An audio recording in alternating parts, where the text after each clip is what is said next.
तालिबान आणि पाकिस्तान यांच्यात गेल्या काही दिवसापासून सुरू असलेला संघर्ष आता चांगलाच वाढलाय। तालिबान सरकारचे परराष्ट्र मंत्री आमिर खान मुत्ताकी भारत दौऱ्यावर आले असताना पाकिस्तानने काबूलवर हवाई हल्ला केला। त्याला तालिबाननेही जोरदार उत्तर दिलं। तालिबानच्या दाव्यानुसार त्यांनी पाकिस्तानच्या 58 सैनिकांना ठार मारलं, तर पाकिस्तानने 200हून अधिक तालिबान्यांचा खात्मा केल्याचा दावा केला। सौदी अरेबिया आणि कतारने हस्तक्षेप केल्यानंतर हा संघर्ष थांबला। पण बुधवारी पाकिस्तान आणि तालिबान यांच्यात पुन्हा एकदा नव्या संघर्षाला सुरुवात झाली। यावेळी पाकिस्तानने अफगाणिस्तानातल्या कंदारला टार्गेट केलं। पाकिस्तानच्या हवाई हल्ल्यात अनेक अफगाण लोकांचा मृत्यू झाला।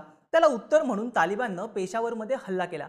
दुसरीकडे पाकिस्तानातल्या विद्रोही संघटनांनी सुद्धा पाक सरकारविरुद्ध एकत्र येण्याची घोषणा केली। दिवसभराच्या या संघर्षानंतर दोन्ही देशांनी 48 तासांच्या युद्धबंदीवर सहमती दर्शवली। असं असलं तरी बॉर्डरवर अजून सुद्धा तणाव कायम आहे। दोन देशांमध्ये कधीही युद्ध भडकण्याची शक्यता आहे। पाकिस्तान अफगाणिस्तान बॉर्डरवर बुधवारी नक्की काय घडलं? पाकिस्तानने अफगाणिस्तानात कुठे हल्ला केला?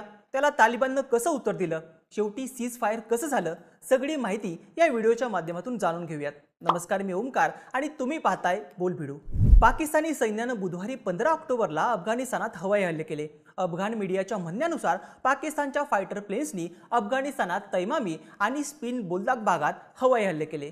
स्पिन बोलदाग हे कंदार प्रांतातलं बॉर्डरवरचं शहर आहे, तर तैमामी हा राजधानी काबूलमधला परिसर आहे। तालिबानचे प्रवक्ते जबीहुल्लाह मुजाहिद यांनी या हल्ल्याची पुष्टी केली। पाकिस्तानच्या हल्ल्यात 15 नागरिक ठार झाले, तर 100हून अधिक जखमी झाले। या हल्ल्याचे अनेक व्हिडिओज सोशल मीडियावर व्हायरल झाले। व्हिडिओमध्ये काबूल आणि इतर भागातून धुराचे लोट उडताना दिसत। काबूलमधल्या अनेक इमारतींना आग लागल्याचेही व्हिडिओ दिसतंय। पाकिस्तानी मीडियानेही या हल्ल्याची पुष्टी केली। पाकिस्तानी सैन्याच्या म्हणण्यानुसार तालिबानच्या हल्ल्याला उत्तर म्हणून त्यांनी त्यांच्या ठिकाणांवर हल्ले केले। तालिबानच्या प्रमुख ठिकाणांना उद्ध्वस्त करण्यात आलं असल्याचं पाकिस्तानी सैन्याने म्हटलंय। पाकिस्तानी सैन्याच्या मीडिया विंगने सांगितलं की मंगळवारी रात्री सैन्याने बलुचिस्तान सीमेवर तालिबानचा हल्ला उधळून लावला, ज्यामध्ये अंदाजे 15 ते 20 तालिबानी ठार झाले। पाकिस्तानने दावा केलाय की त्यांच्या हल्ल्यामध्ये कंदार प्रांतातली तालिबानची 4थी बटालियन आणि 6वी बॉर्डर ब्रिगेड पूर्णपणे उद्ध्वस्त झाली। तसंच अनेक तालिबानी सैनिक आणि परदेशी लोक मारल्याचा दावाही पाकिस्तानने केलाय। पाकिस्तानने म्हटलंय की त्यांचं सैन्य तालिबानच्या कोणत्याही हल्ल्याला जोरदार प्रत्युत्तर देईल। आता पाकिस्तानच्या या हल्ल्याला तालिबानने कसं उत्तर दिलं ते पाहूया। पाकिस्तानच्या हल्ल्यानंतर तालिबानने आपले रणगाडे बॉर्डरच्या दिशेने पाठवले। या दरम्यान तालिबानने पाकिस्तानच्या पेशावरमध्ये ड्रोन हल्ला केला।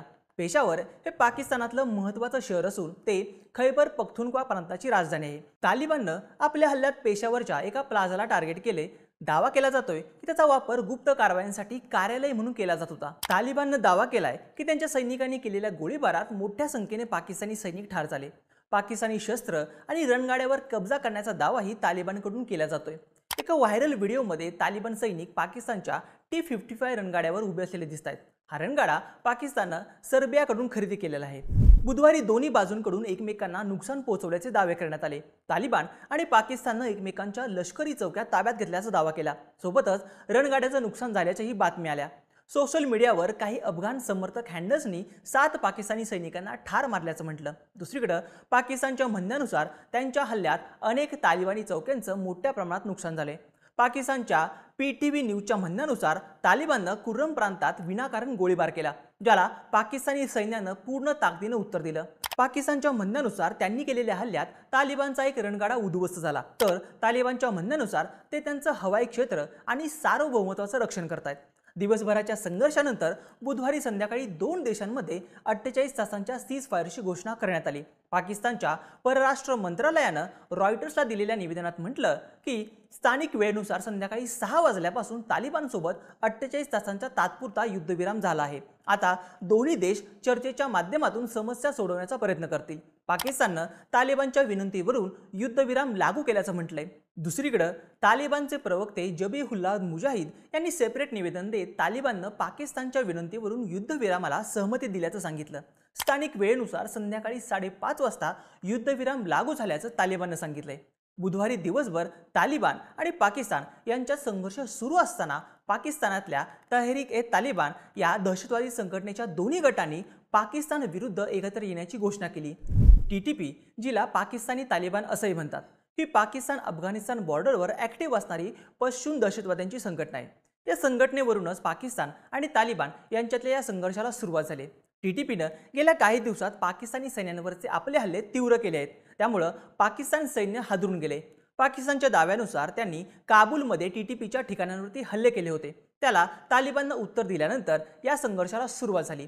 बुधवारी टीटीपीच्या दोन्ही गटांनी घोषणा केली की ते पाकिस्तान विरुद्ध एकत्र येत आहेत। टीटीपीच्या एका गटाचं नेतृत्व कुर्रम जिल्ह्यातला मुफ्ती अब्दुल रहमान हा करत आहे, तर दुसऱ्या गटाचं नेतृत्व खैबर जिल्ह्यातल्या तिरही व्हॅलीचा कमांडर शेर खान करत आहे।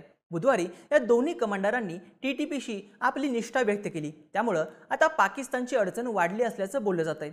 सध्या तरी पाकिस्तान आणि तालिबान यांच्यात 48 तासांचं सीजफायर झालंय, पण हे सीजफायर किती काळ कायम राहतं हा प्रश्न आहे। CNN रिपोर्ट्सनुसार पाकिस्ताननं आपल्या हवाई दलाला हाय अलर्टवर ठेवले, तसंच जेकबाबाद आणि सरगोदा एअरबेसलाही ऑपरेशनल स्टँड बायवर ठेवण्यात आले।